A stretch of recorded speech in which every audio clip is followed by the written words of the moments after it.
Hey, it's PJ McClure, and I wanted to give you just a very quick video because there was something that just came up, just came across my email, and I wanted to address it very quickly. It's going to be really hard to write it, and I just wanted to do this quick and really give you something solid to think about today that came out of this experience. I wrote a blog post last week that had to do with priorities, and I said in the blog post, I'm going to give you an example. I'm going to share with you what my priorities are. Don't feel obligated to take these on as yours, but here are my priorities. And I proceeded to list what my priorities were. Now, just for the sake of refreshing, my number one priority is God. Okay, that's my relationship, and I said in the post, if you don't have that, you don't have that. But I need you to understand that that's my priority. I'm sharing with you what mine are. And then went through the rest of the post. Got a really angry letter, somebody very frustrated that I would have the audacity to mention God in something that could go to business people, and that it's illegal in their country and it should be in mine too, and just went on about it. And I'm not bringing this video up for the sake of arguing about religious standpoints or anything else. One, I'm not a big fan of religion myself, but that's probably a video for another time. The thing that I want to address is that I'm not talking about, in my business, I don't discuss like banking numbers.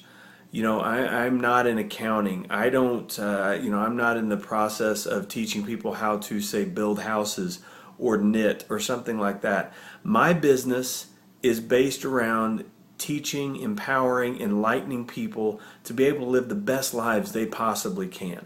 That's what my business is. And in order to do that, it's necessary, not just important, but necessary for me to share with people what goes on in life. And if somebody is of the opinion that you can scrape off a certain part of your life when you enter another part, so if I could scrape off who I am spiritually and who I am as a father, for example, and a husband whenever I go into business, and expect to be effective, expect to be real, it's not going to happen. It's ridiculous to think that you can start sectioning off pieces of your life and put it away. Whenever I talk about priorities, priorities have to do with life. They don't have to do with opinions. They don't have to do with anything else. They have to do with what's important to me, just like your priorities have to do with what's important to you. And if my number one priority is God, and I want to talk to you about priorities, how much sense does it make for me to try to bring to you any kind of information that doesn't share with you what my number one priority is? Makes no sense. This is an integrity issue. This isn't about religion. This isn't about anything else. This is about understanding that if we're going to have the lives that are as full and as great as most of us say we want them to be, then we have to be in integrity with who we are as people all the time. Not just when it's convenient, not just when it's politically correct, but all the time. That doesn't mean that I run to the top of every mountain and start proselytizing and being evangelical, though I do sometimes. But that's not the point. The point is, it's who I am. It's not a section of what I bring to the market. It's nothing else like that. It's that this is a piece of who I am.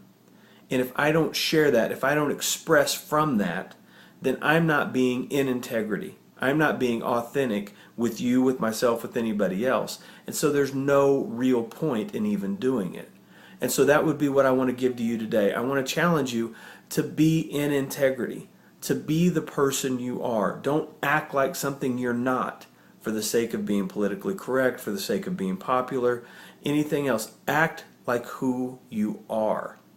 And you're going to find yourself carried to places that are much more common when it comes to successful people. It's where successful people hang out, is where they are themselves, where they are the most comfortable, where they are the most productive, is who they are. So I want to encourage you, be who you are, not who you isn't, and spend time understanding how to stay in integrity with the person you are all the time, to where you're not switching off between person A, person B, person C. You're really one person the whole time in every situation and every circumstance.